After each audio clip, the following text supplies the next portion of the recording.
In the heart of the forsaken town of Gethsemane, I found myself inexplicably drawn to its eerie and unsettling atmosphere. The air crackled with an undeniable malevolent energy, as if the very essence of this forgotten place had been tainted by the weight of ancient sorrows. It was a place where shadows whispered in hushed tones, hinting at the secrets that lay buried within its crumbling walls. My journey to this forsaken corner of the world had begun innocently enough, driven by a simple curiosity to uncover the mysteries that shrouded Gethsemane. Little did I know that this curiosity would lead me down a treacherous path, plunging me into a nightmarish descent from which there appeared to be no escape. As I ventured deeper into the heart of Gethsemane, the sense of foreboding only grew stronger. The darkness seemed to seep into the very bones of the earth, its tendrils reaching out to ensnare anyone foolish enough to tread upon its desolate streets. The whispers of what we call the corrupted, those who are demonically possessed, long forgotten and trapped within the confines of this forsaken town, echoed through the air, chilling me to the core. These twisted beings, once human, now served as vessels for malevolent forces beyond comprehension. Their bodies, distorted and contorted, bore the weight of their agony, while their eyes burned with an infernal light, reflecting the depths of their despair. Their bodies act as wombs to nurture the growth of a demon to come into the world. The longer it takes for the demon to be born, the more powerful it is and can potentially give birth to an alpha demon, one of the princes or kings of hell. If one doesn't deal with them in the correct way, it will do nothing but spread the seeds of evil faster around the surrounding areas. The once grand pathways of Gethsemane now lay in ruin, their decay mirroring the despair that had settled over this place. It was as if time had stood still, preserving the remnants of a forgotten era. Yet, amidst the crumbling facades and overgrown vegetation, there was an undeniable sense of life, a twisted, malevolent life that thrived in the shadows. Once, Gethsemane had been a place of solace and salvation, where churches stood as beacons of hope in a world consumed by darkness. But now, those sacred halls lay in ruins, their once hallowed grounds defiled by the presence of unspeakable darkness. It was as if the very earth beneath them had been cursed, forsaken by the divine forces that once protected them. The surrounding town's ethereal green glow confirms their complete corruption, and we are forbidden to travel to such places for the preservation of our souls. Besides Gethsemane, there aren't many places left for human refuge.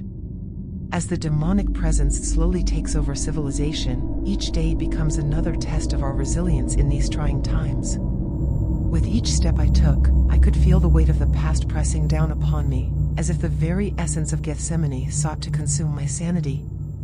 The horrors that lay hidden just beyond sight taunted me, their presence lingering in the corners of my vision. I could hear the whispers of the corrupted growing louder, their voice merging into a cacophony of anguish and despair. In this forsaken town, where secrets were woven into the very fabric of existence, I found myself caught in a web of madness. The lines between reality and illusion blurred, and the boundaries of my own mind began to crumble. Gethsemane had become my own personal purgatory, a place where nightmares were born and dreams withered away. In the face of this encroaching darkness, we, the remnants of humanity, clung to 6 fundamental rules that governed our futile struggle against the corrupted passed down from years of trial and sacrifice. The first rule, a grim reality we had come to accept, was that conventional weapons were utterly useless against these abominations.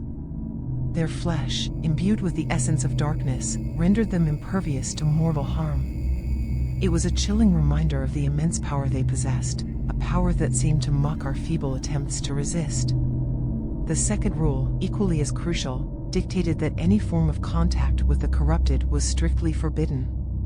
Their corruption was not merely a physical affliction, it was insidious, capable of spreading like wildfire through any unfortunate soul who dared to come into close proximity.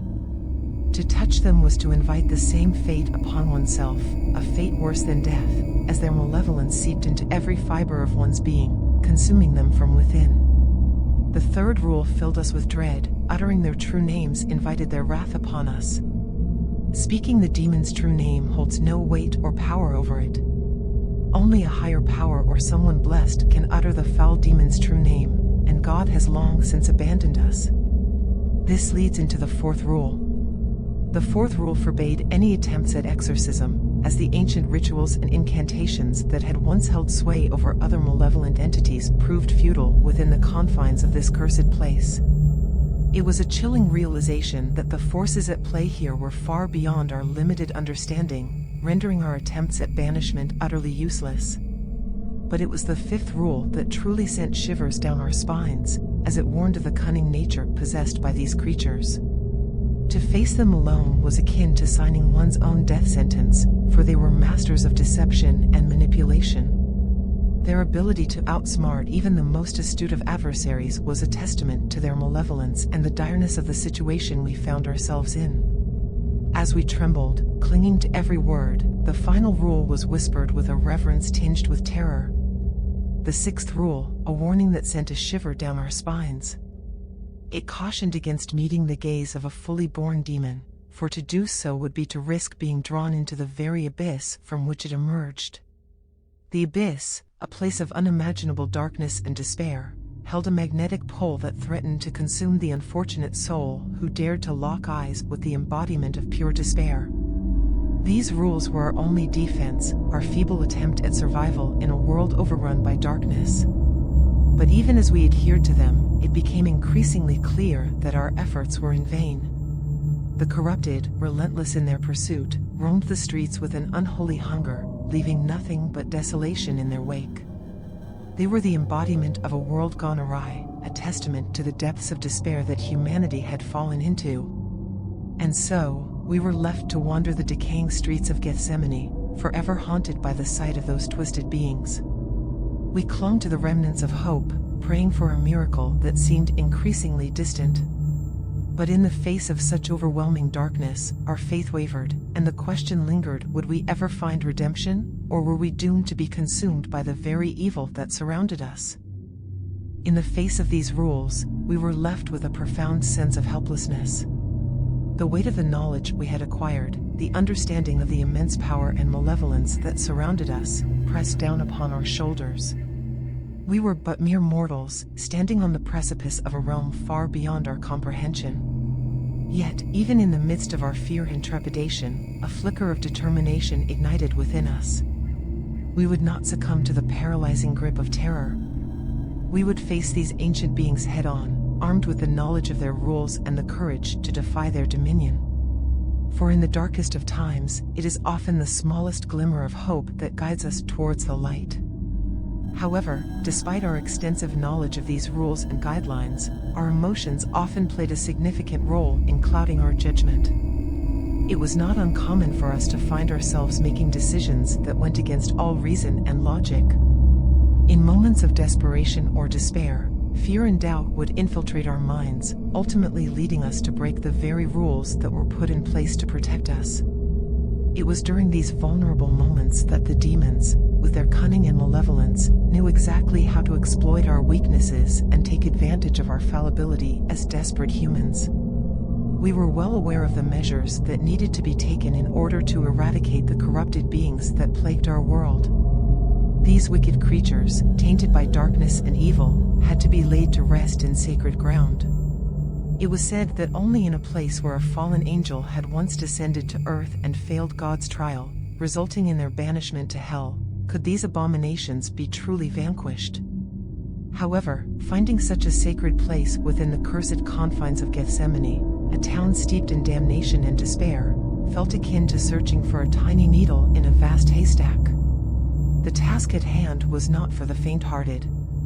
It required unwavering determination, relentless perseverance, and an unshakable belief in the existence of redemption and salvation.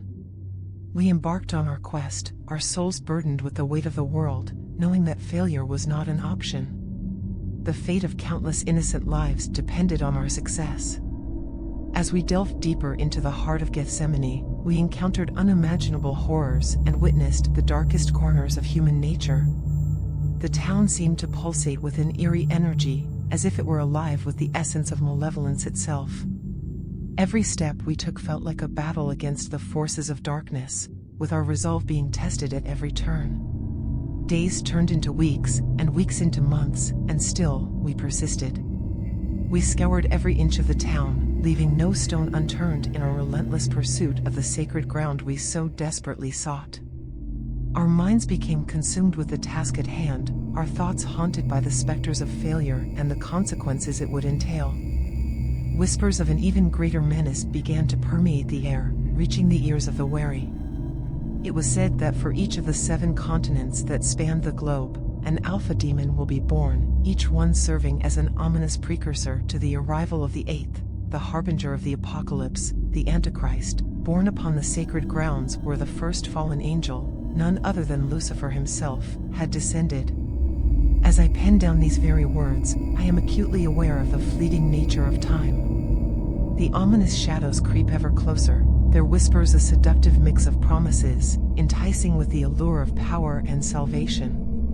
Yet, I refuse to succumb to their tempting call, fully aware that yielding would mean sacrificing the last remnants of my own soul. As our quest continued, hope flickered like a dying ember in the encroaching darkness.